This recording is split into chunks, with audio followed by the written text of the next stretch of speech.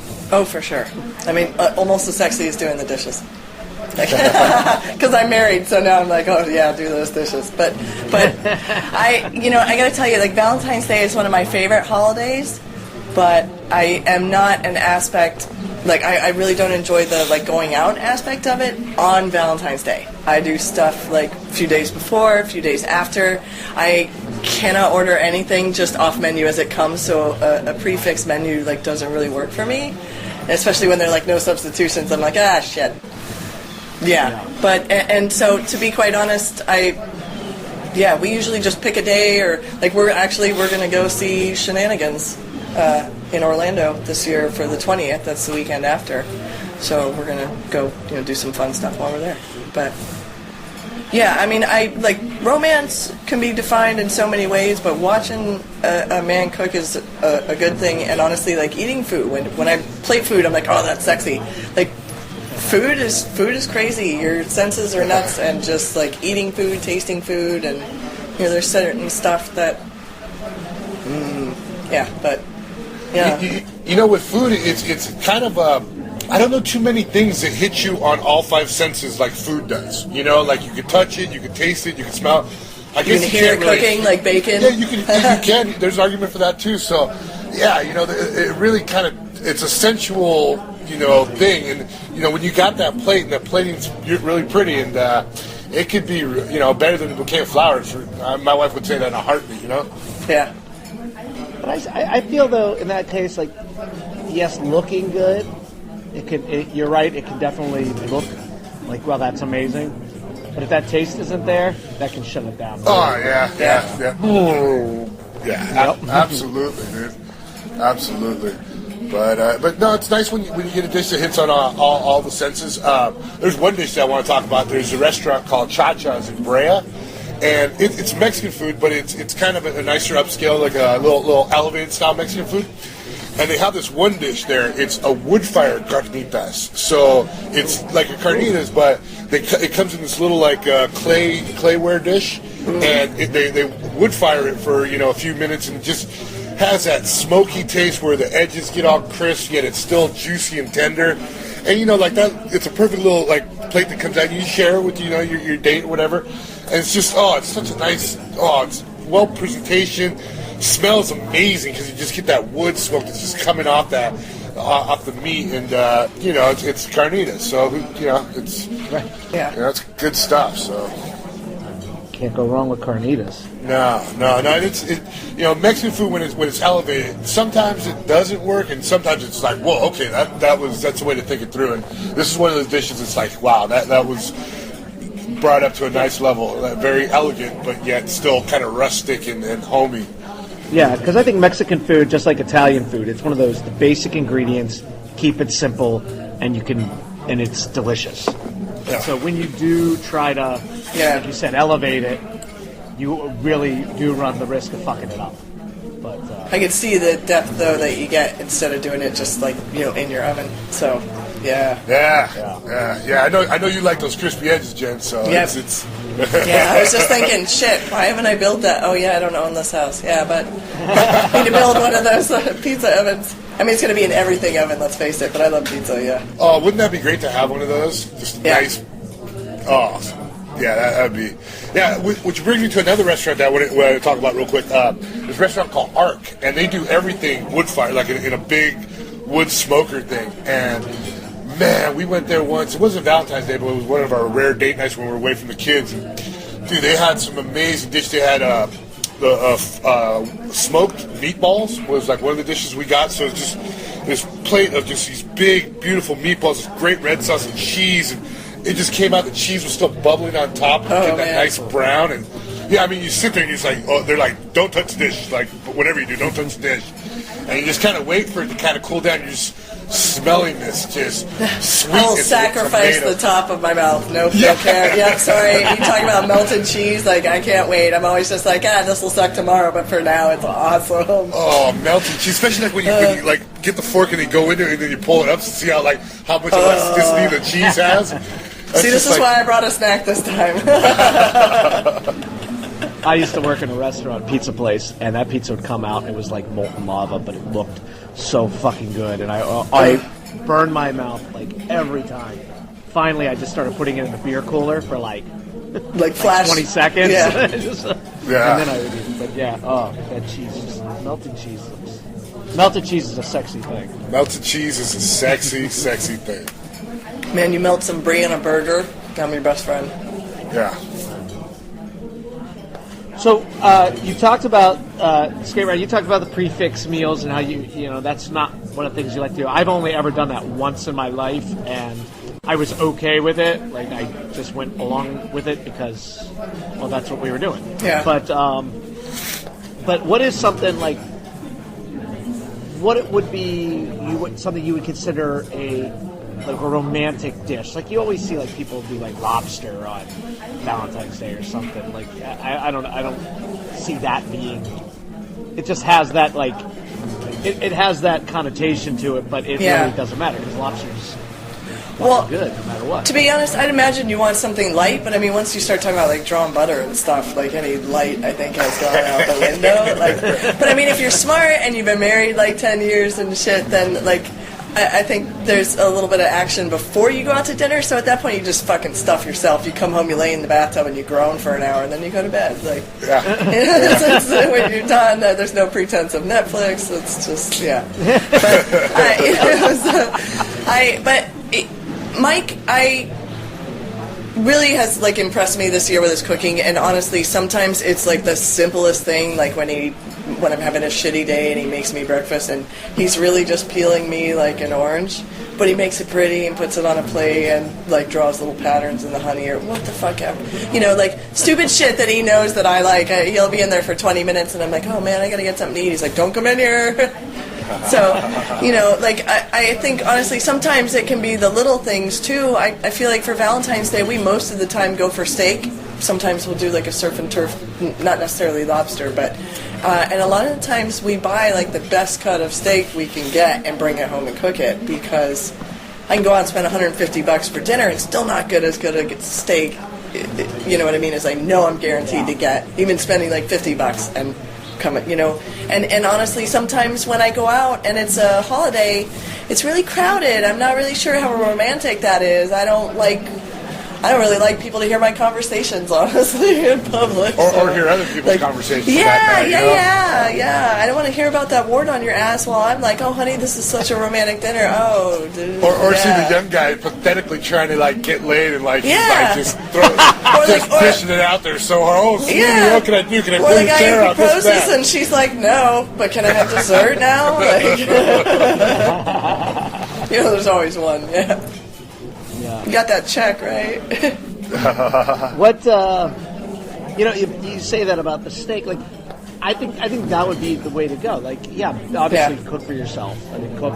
Like we said, men cooking for women is a sexy thing, even if it's what you do all the time. I am the one who cooks in my house. Rachel will bake occasionally, but that's it. I do the cooking, and so it's nothing new. But on Valentine's, you feel like you gotta step it up a little bit. Yeah. And so getting a good cut of steak or you know, something you don't normally get, like scallops. Like scallops are expensive. I'm not going to buy scallops on every Friday. Day. Yeah.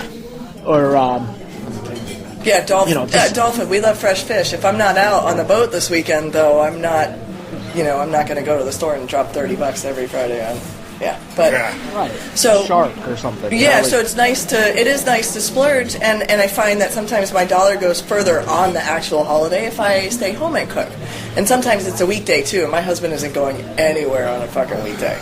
So we'll do something at home, but then like I said before or after, we'll either do a really nice lunch or a nice dinner, you know, depending on Yeah, absolutely. Yeah, when it falls on a weekday. Yeah.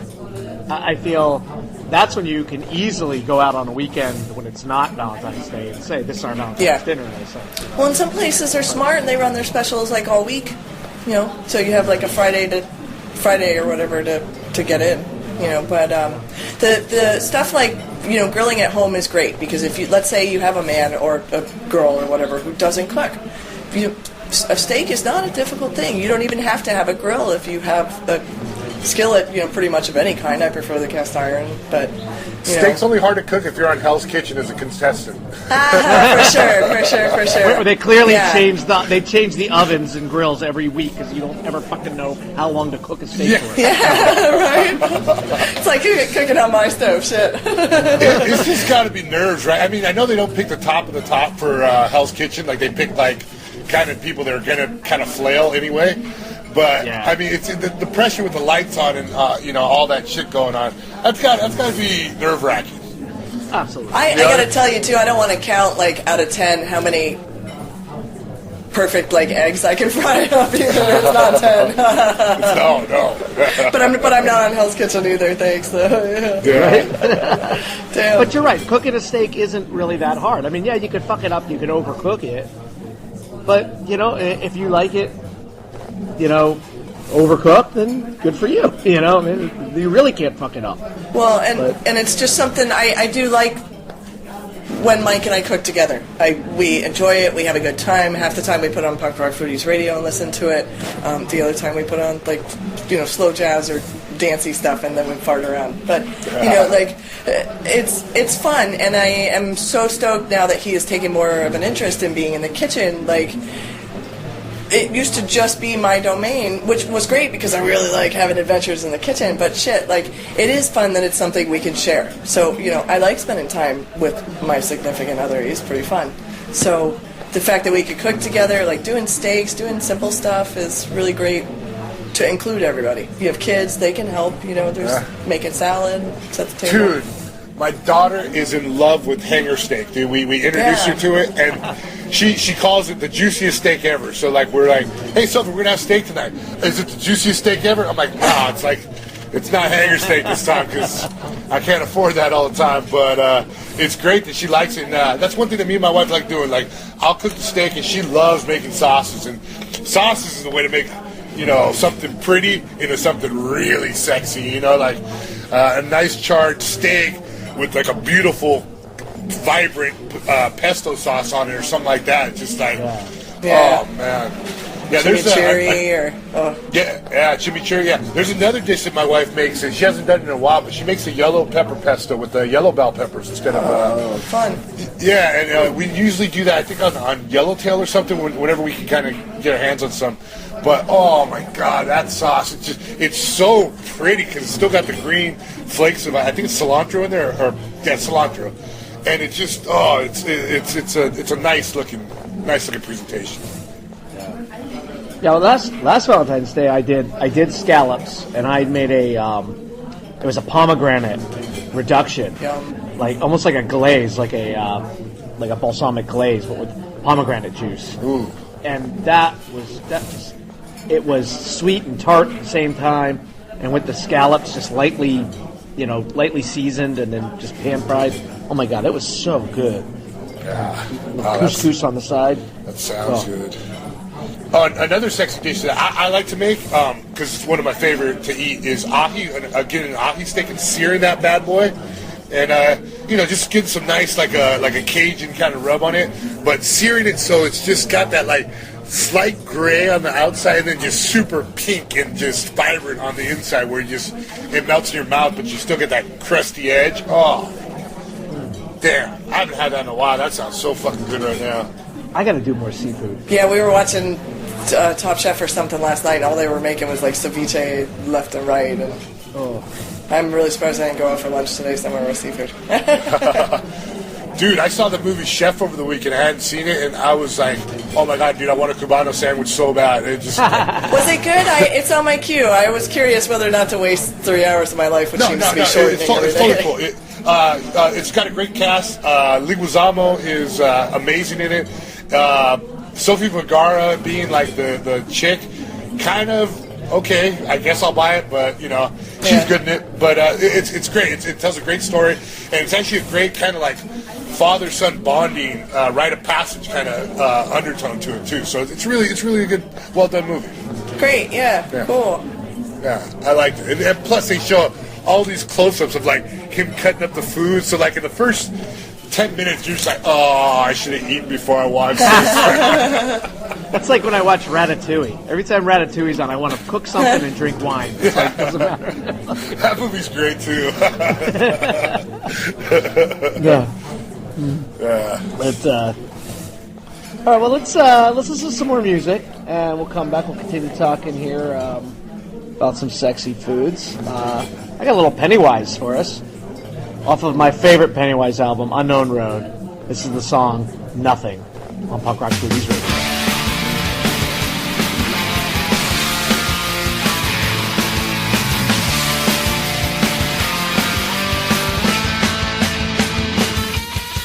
Life, I was a lonely man, with my lead boots nailed to the floor, dancing the best that I can. Sweets took the pain away. I saw a cold at the end of the line, and so I started to pray. I could describe, I knew no one would answer me. I had to street where they grew towards the sun. Clouds down, they rain down bad luck on me. Oh my God, oh why has that forsaken me? I had some teachers who taught me rules to obey. I had some sages and prophets through time. Came up with nothing but a hole in my faith that made no reason, no right. Nothing feels fine tonight.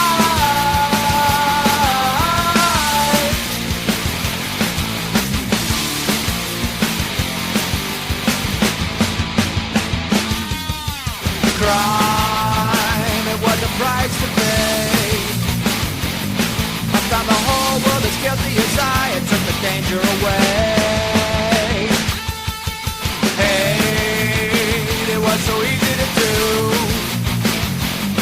You just directed all your anger and fear, and then you follow it through. I went to churches and schools to disciple me. I went to prophets to plead for my life. Went to my parents who gave this stuff back to me. Oh my God, oh why has that forsaken me? I don't need to, I don't want to, I don't wanna wonder why. If you don't wanna hear my problems from you, you fuck off and die. You do not know, don't say you know. Give me some answers for my life now.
right, that was Ekin is Dead with a song called Face Value. The song kicks ass, and it's one of my favorite local bands. We are here on Punk Rock Foodies Radio talking about sexy foods. I had mentioned ahi tuna steak before the music break, and I want to kind of go on and definitely one of the foods I think is super sexy going out for a date is sushi. Because sushi, it's delicate. You don't have to eat a lot. You don't like walk out there just like ready to explode. Well, you can. I mean, let's be honest. Yeah. Let's be honest. The sushi starts flowing. And you don't care about the bill. It could be a long night eating. And especially if you're at the sushi table, you start making friends with the sushi chefs, and you're buying the beers, they're throwing out whatever at you. That could be a really fun time. And that's another thing that when you can kind of engage with like the cook like that.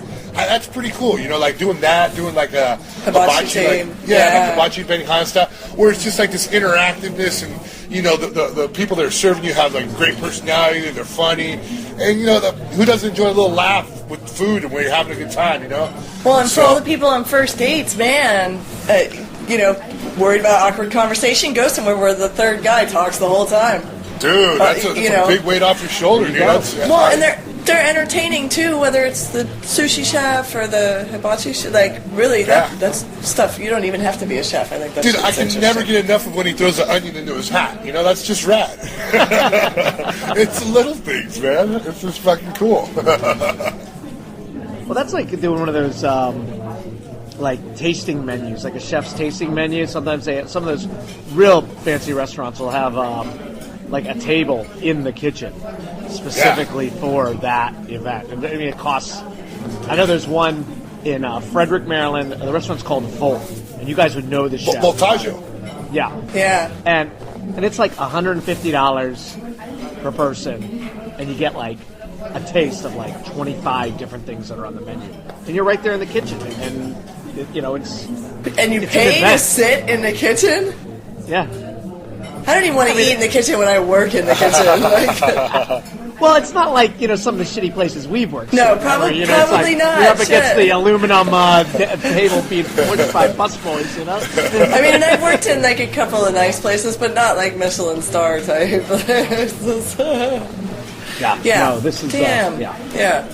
But my brothers did it one year. I mean, the place I walk past the place when we go downtown Frederick, and I just think I hear my wallet like drying up as I walk by. Yeah. So I'm like, nah, we're not even going to go in there for a drink. Like a little video game when you walk by. Cha-ching, cha-ching, cha-ching. Yeah. So, but they did it before, and they said it was fabulous. But I should talk to them about that. I have seen it on like an episode of something on TV. I've never heard of it, but I did not actually know that was like a thing. Yeah. Well, even at Hell's Kitchen, they've got those tables that they bring their special guests into. Yeah. Which I think is I would love to sit there and watch the entertainment of Gordon Ramsay bitching at these people for fucking up my food. That'd be great. I would feel so awkward. Like he came to the inlet here, for Hotel Hell, and you could go to the restaurant or stay at the hotel. I wouldn't stay at the hotel. I don't. But I'm not that kind of partier. Like, I'm not 35 and like just cutting loose every Friday till 5 a.m. getting DUIs and shit. Like, just not me. And that's like, unfortunately, that's the location where the place is. So they're having trouble, keeping a good clientele. But we've gone there once or twice. I mean, good food, but you're charged so much really because of the location. It's on the beach. Anywhere you go that has like the primo location where you're watching the sunrise, the sunset, whatever, and then they have a concert venue as well. Like, it's really hard once you start. Oh, you're a concert venue, but you're a fancy restaurant.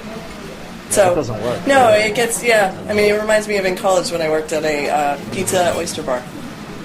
Pizzeria oyster bar. And they even tried to split it because so many customers were like, this is just weird. So they ended up splitting it and decorated one side Italian and one side seafood. Same menu. Yeah. There's a place I've been to that has amazing crab cakes. Some of the best crab cakes I've ever had in Maryland. And I'm sitting in it. I had crab cake there one time, and I told Rachel, we got to go back. She's got to try the crab cakes. So we're sitting there at the bar, and I'm looking around the place. I'm like, this is kind of weird. This is an odd-looking place. And I see up in the ceiling, really high ceiling, these, lights, with the different colored gels in them. I'm like, what is this? Like this can't be a concert venue at all. It's a bar. It's a restaurant and bar. You know, it's a fancy type restaurant. So I go to the bathroom and there's like this, placard with like the events.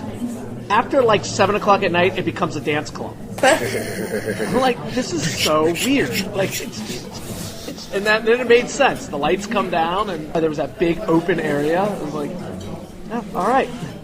Man, the place I'm going with Shannon is Gloria Stefan owned. Yeah. Owned by Oh, Gloria cool. Stefan. Yeah, Coco Cubano, I think, something like that. So they do like a conga line through the whole restaurant. I am not like a crowd person at all. Yeah, so let alone like attention. Yeah, so we're not. I don't think we're gonna be dancing. Well, so something like that would be a lousy place to go for a Valentine's Day dinner. Yeah, and. Yeah. Yeah, I mean, okay, you wouldn't even be able to talk anyway. I mean, maybe that's the point of some people's Valentine's dinner. Yeah, just like a Brazilian steakhouse would probably be a terrible place to go on a Valentine's Day, dude. All the like dancers in their headdresses with like the bikinis, you're just like, Yep. trying to pay attention to your date, like, A Greek taverna, yeah. The opa. But obviously, the restaurant, the venue itself, or if you are gonna go out to dinner, is, definitely plays a part. But what about like some foods that would be a mistake to either order or to make or just to eat? Like what are some of the foods that you think would be a big mistake? Tommy's chili burgers. For sure. Like, don't overload the garlic. I'm a girl, so I'm going to say asparagus. I mean, there's a few things. Grapefruit, I think, makes you a little gassy. I don't know why you'd have grapefruit for Valentine's dinner, but, maybe for breakfast that morning when you're sending them off. Yeah. Yeah. I was thinking wings would probably be a bad thing.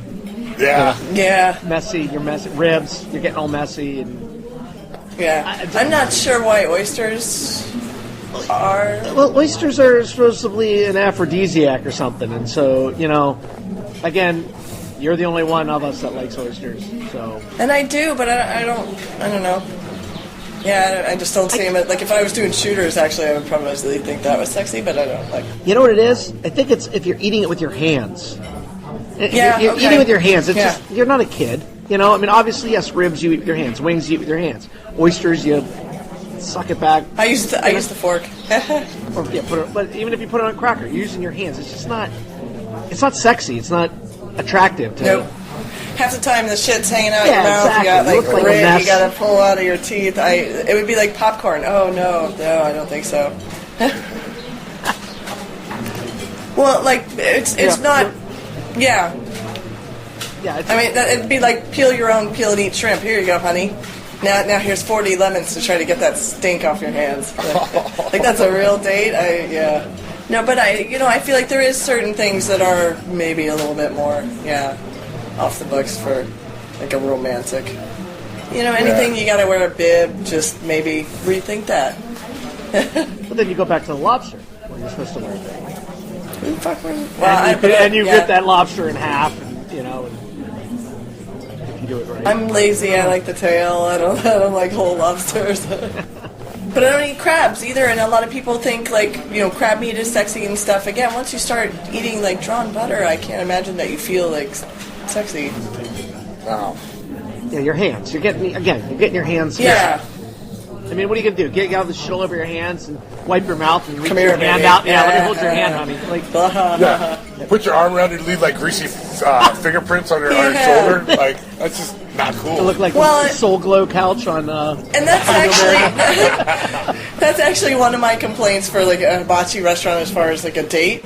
The smell lingers. You smell like you fried everything you're wearing, and like it's a little hard to when you leave. You're like, oh look, I'm a hibachi steak. And and Rachel has such a problem with that. Like, even if I'm cooking something, like I did some steaks the one morning because I was putting them in a crock pot to make basically make like carnitas in the crock pot all day. So I was browning the steaks real early in the morning. She came downstairs and opened the windows because that smell was starting to go upstairs. It was going to get on her clothes, and that's what she was going to smell all day. She didn't want, Yeah.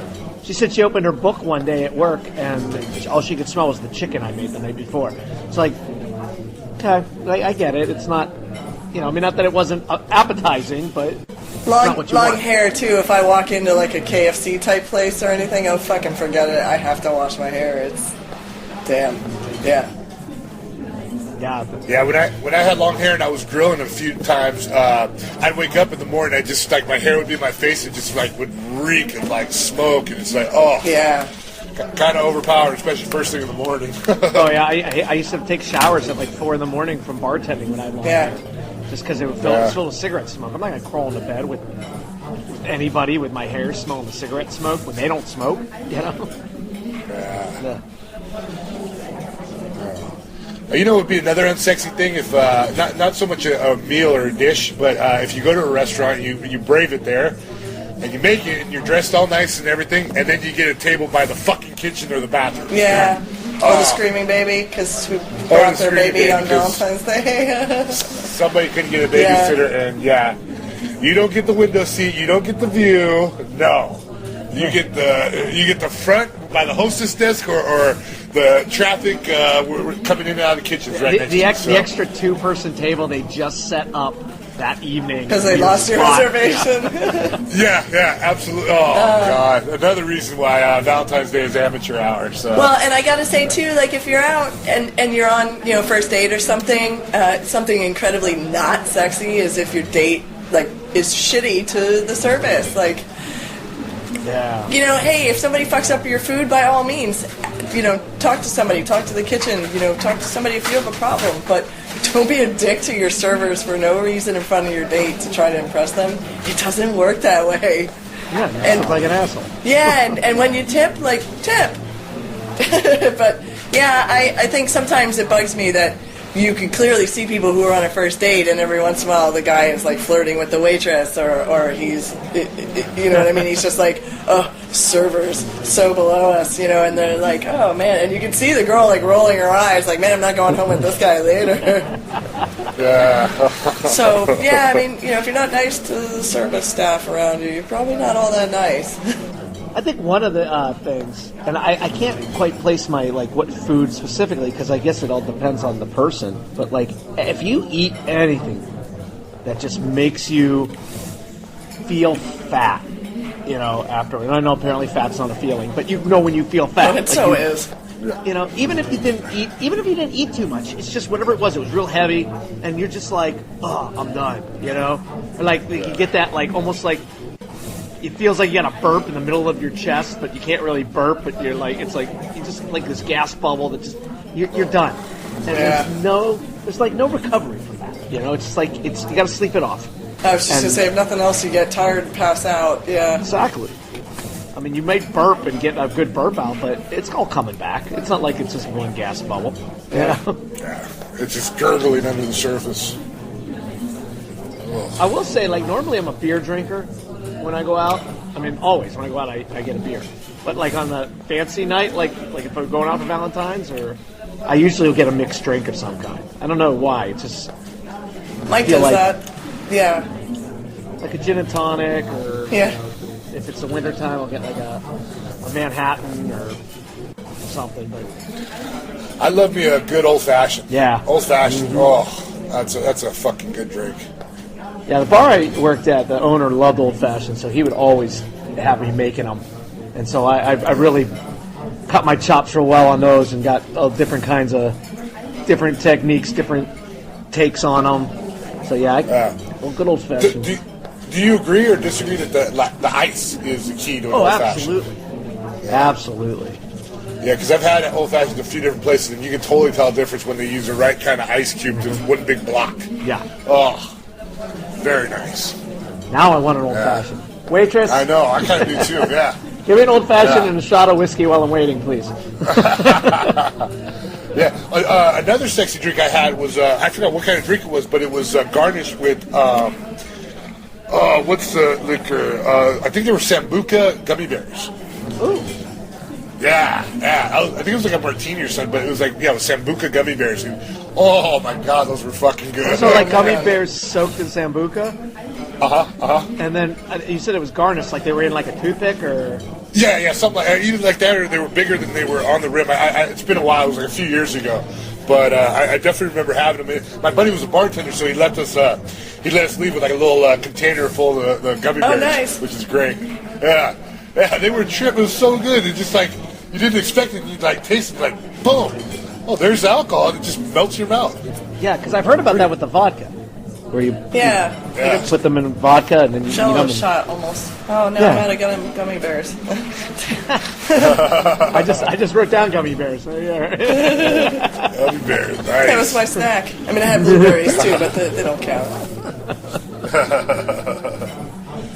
But so I mean, we've discussed this before. We've said that food can be sexy, and and like you said at the very beginning, Steve, it hits on all senses, and it can be one of those just outstanding things. It's better than buying your lady roses. So, guys, get off your asses and make some fucking good meals. I mean, and then post your pictures on Punk Rock Foodies so we can all see.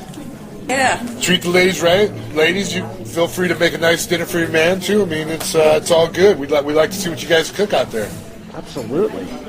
And I know her name comes up a lot, but Dana Ryan Chase. I mean, dude, that dish that she had about a week ago with the ahi and then the asparagus underneath.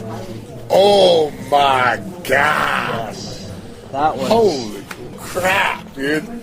That woman's got a great palate. Like whatever she cooks, like it's always like up my alley. It's always something I'm like, whoa, I wish I could. And her plating is that. like so awesome too. She has a really great camera. She takes amazing photos. I think the one guy was asking if her shit was real.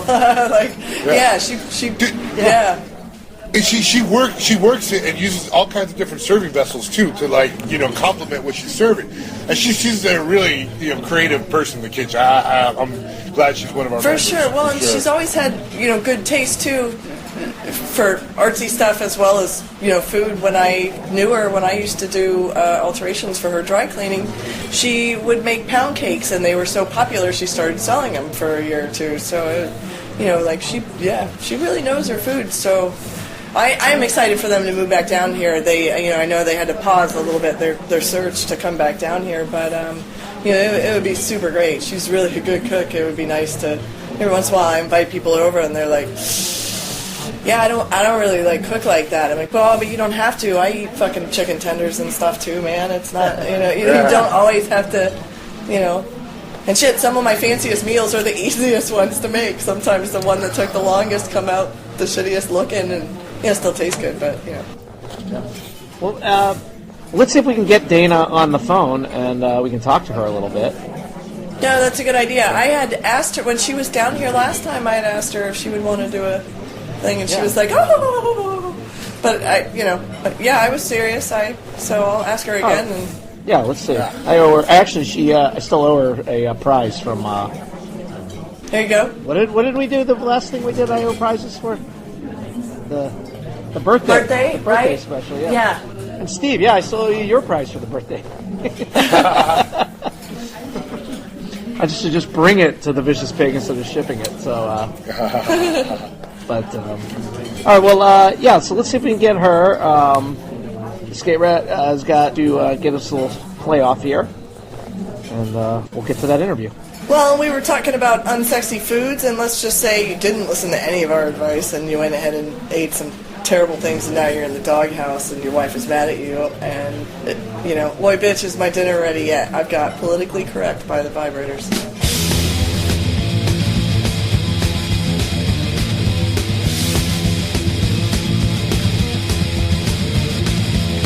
Hey, I'm politically correct. Boy, bitch, is my dinner ready yet? Hey, I'm politically correct. When I see a girl, I think sex object. My girl looks a real vision. When I make her put that king gear on, then I want my dinner real quick. But friends call me a chauvinistic. Hey, I'm politically correct. Boy, bitch, is my dinner ready yet? Hey, I'm politically correct. When I see a girl, I think sex object. Never give up, be on the train. What do you think? I am insane.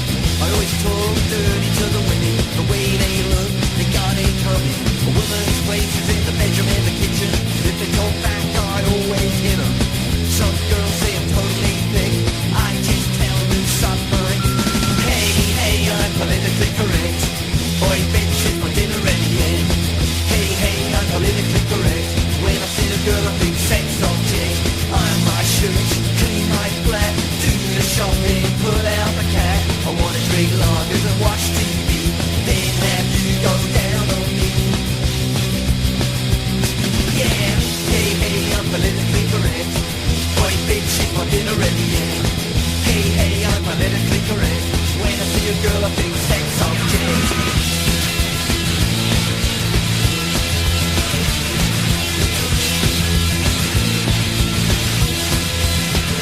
Say I read Shakespeare, go to a show. I tell them I ain't queer. What's wrong with porno? Hey, hey, I'm politically correct. Boy, bitch, it's my dinner ready yet. Hey, hey, I'm politically correct. When I see a girl, I think sex object.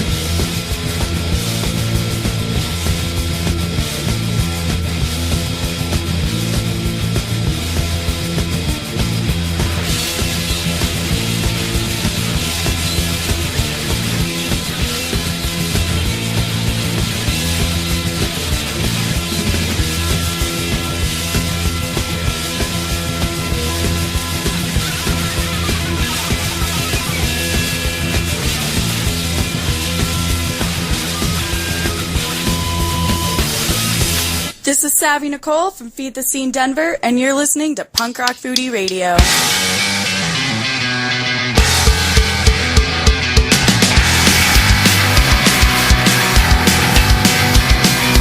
We were at a party. His ear lobe fell in the deep. Someone reached in and grabbed it. Was it rock? Lobster! Rock lobster! Rock lobster!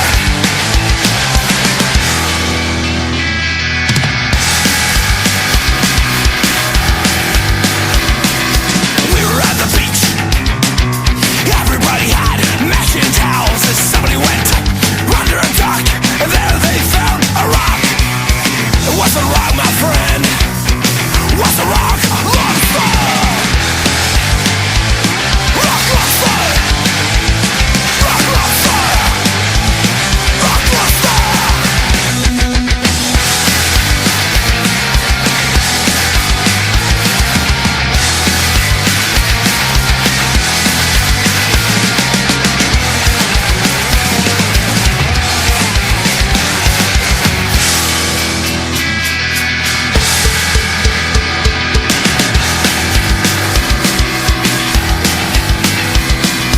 Motion in the ocean. Is their house broke? Lots of trouble. Lots of bubble. Now she was in a jam. Sanitary clam. Rock lobster. Rock lobster. Rock lobster. Lobster. Rock. Lobster! Let's rock!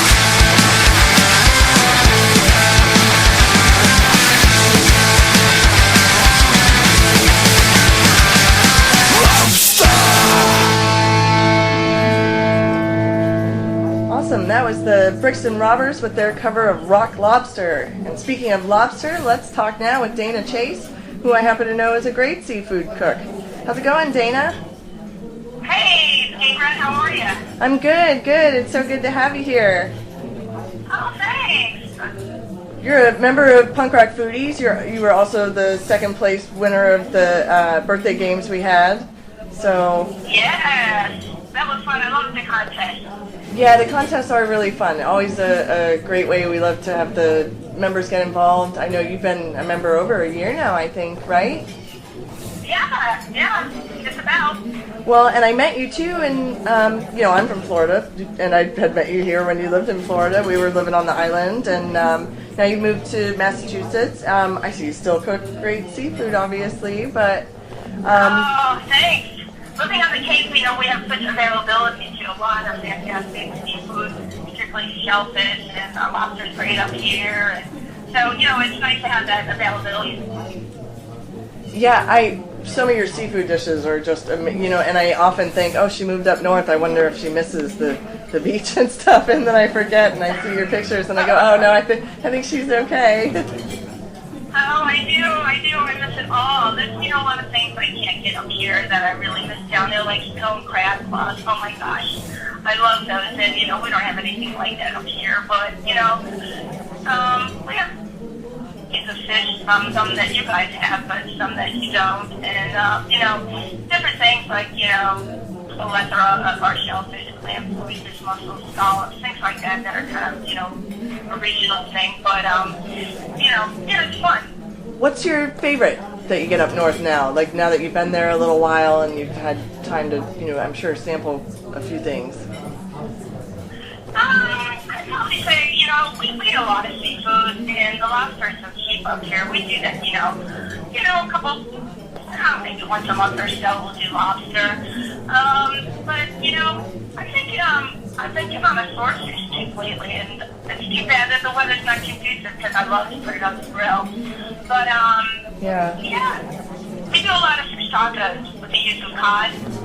It's really nice to, it's just deep fried. It's really nice. It doesn't break apart, and it's nice and hearty, and it makes a really nice meat taco. So we use cod a lot for that.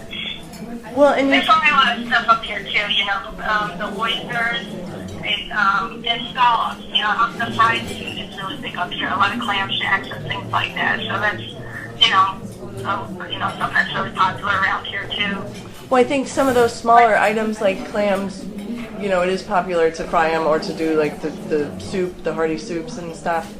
Yeah. Well, down south in Florida on the menu, whenever I see, fried clams, it was always, here they do the whole belly, which is really different, and, it was new for me too, but it is really good, it's almost like the belly part is like on an oyster, and so it's kind of, almost very similar to when they fry oysters, so, I appreciate that too, because that's something you really don't see down south. I never did anyway. I have never clam strips. Yeah, I've never heard of that. I always just thought they were the strips, yeah. Nope, didn't know that at all. Thanks. But I honestly am not a clam person. I like oyster is probably really one of the few, hard shellfish that I like. But yeah, do you do it raw or do you like it steamed? No, I do like it raw. And I'm not even I don't like the crackers or anything. I just like some really hot cocktail sauce.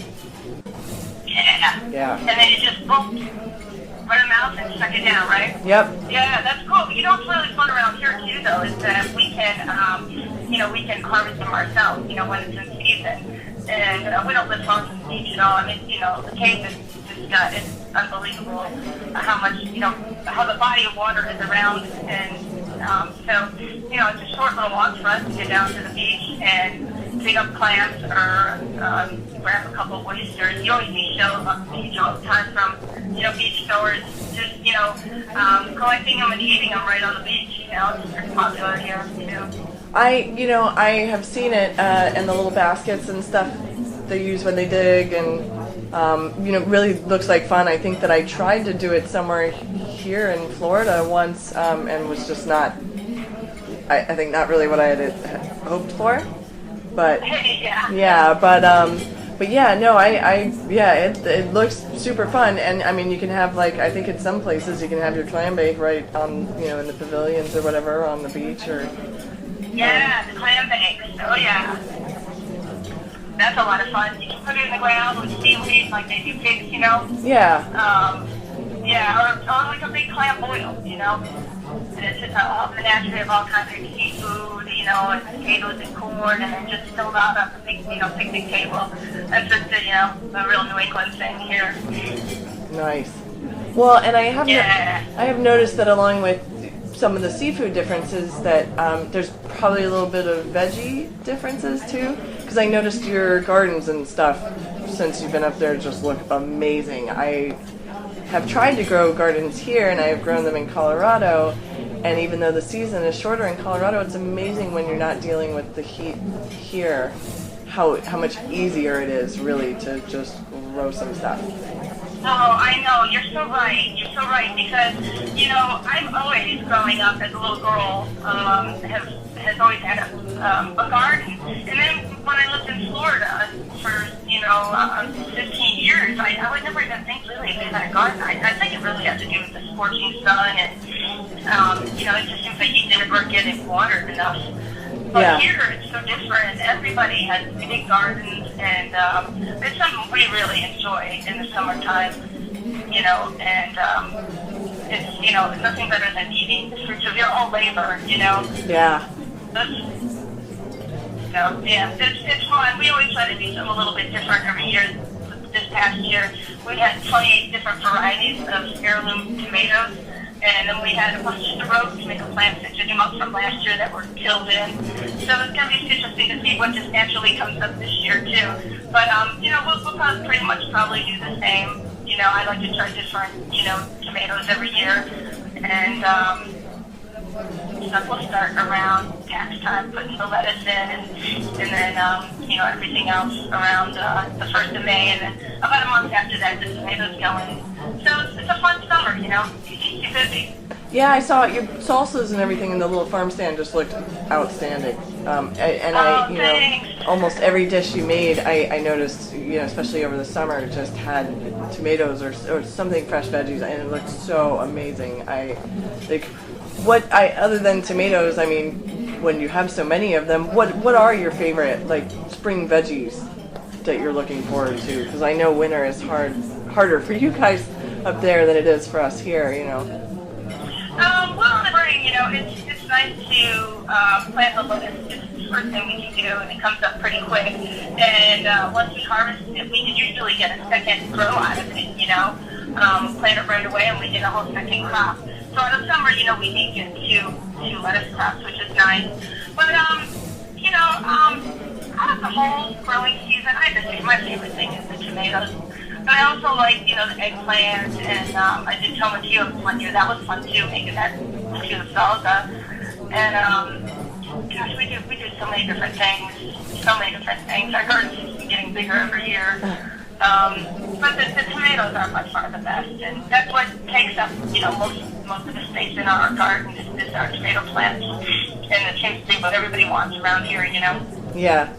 But it is a little harder. I think the best garden I've had so far since I moved back is my herb garden that I built out of a pallet. Oh, I know. I love a good herb garden. And it's the crazy thing is that, my rosemary is still going strong. It is the hardiest thing. Even when, I've got about 7 inches of snow down right now from a couple of days ago, and it's been so cold, it really hasn't melted much. But I went out to the garden where I know that my rosemary is, and I kicked off the snow, and it's still green and beautiful. Yeah. So I cooked off some and brought it in the house, and I'm marinating some lamb chops right now. So it'll be good, but it's nice. I love herbs, and it seems like it just keeps on going, Once you cut it back and it keeps growing, it's just so nice to cook with fresh herbs. It is, and that's great too. That, like you said, you have so much snow on the ground, and to find that, fun little surprise too. How nice, yeah. Definitely. Well, and your eye for detail, I think, really is what draws so many of the other members, to your dishes. Like, not only does the food, sound amazing with the components that you put in there, but your plating and stuff is outstanding. I happen to know that you use a good quality camera, so your photos and your food, make everybody feel like they're sitting right at the table with you and thank you. ready to eat. It's so nice you to say that. I appreciate that. But since you and I are both artists, so I think it kind of translates in other things that we're passionate about. At least for me, and definitely having a camera helps. Yeah. Well, and I think even some people that have the camera but don't have the eye, so it's really great to see you're obviously so talented at, I don't want to say being artsy, but being artsy. Oh, thanks. Well, my mom always taught me, and she's a fantastic cook. You eat with your eyes first, and, that always resonates with me. So whenever I'm plating food, it just seems to, always be in the forefront. I was curious if he had ever, as a surprise, if Ryan had ever, maybe romanced you with a meal. I saw you made him the pork sundae the other day. That looked awesome. Oh God, the pork debacle. Oh, I mean, for fun though. Yeah, but. Yeah, no, he doesn't really. He's really sweet in that, when he sees something that I would want in the kitchen, like in a gadget or something like that, or, sometimes sometimes we just get in the car, destination unknown, and he'll say, hey, do you want to go to that good cook shop? I know you love it. You know, things like that he does. You know, but as far as like hands-on, you know, he doesn't really do too much hands-on in the kitchen with me. If I'm busy, I'll ask him to get up, stir the pot, or open the oven and check to see if it's getting too brown, stuff like that. But, you know, as far as, you know, him surprising me with something that he, you know, created on his own, not so much.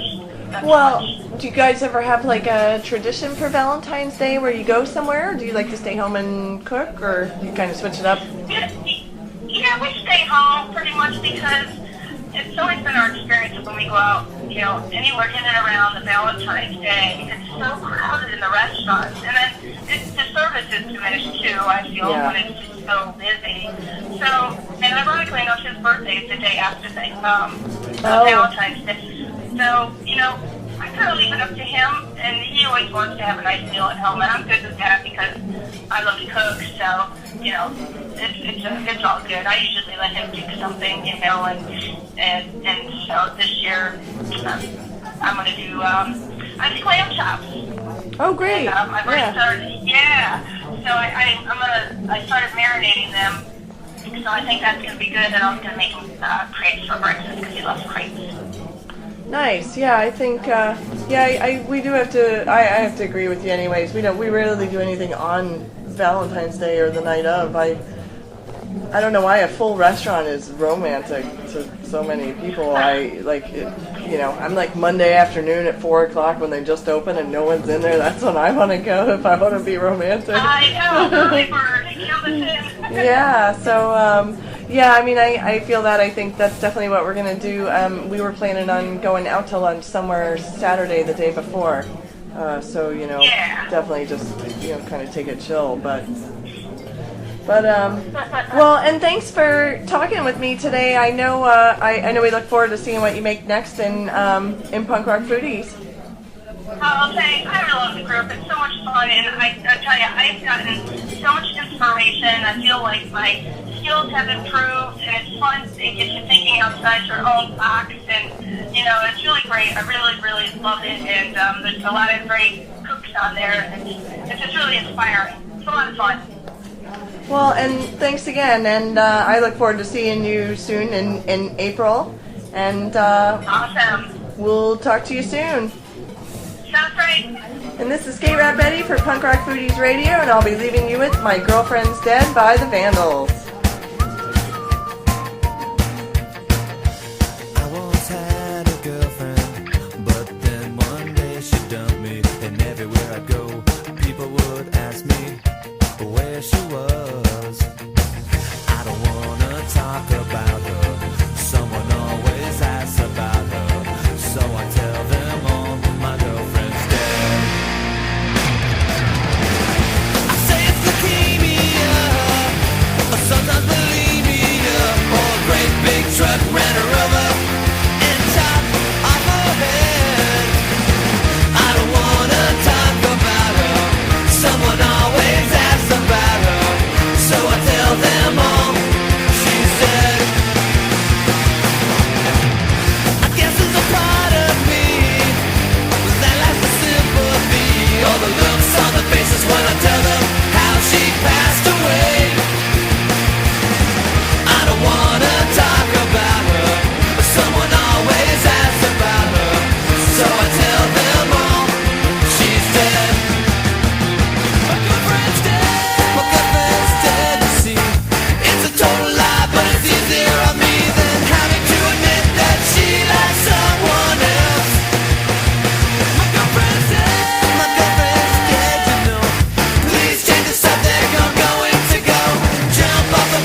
Someone always asks about her, so I tell them all my girlfriend's dead. Punk rock foodies!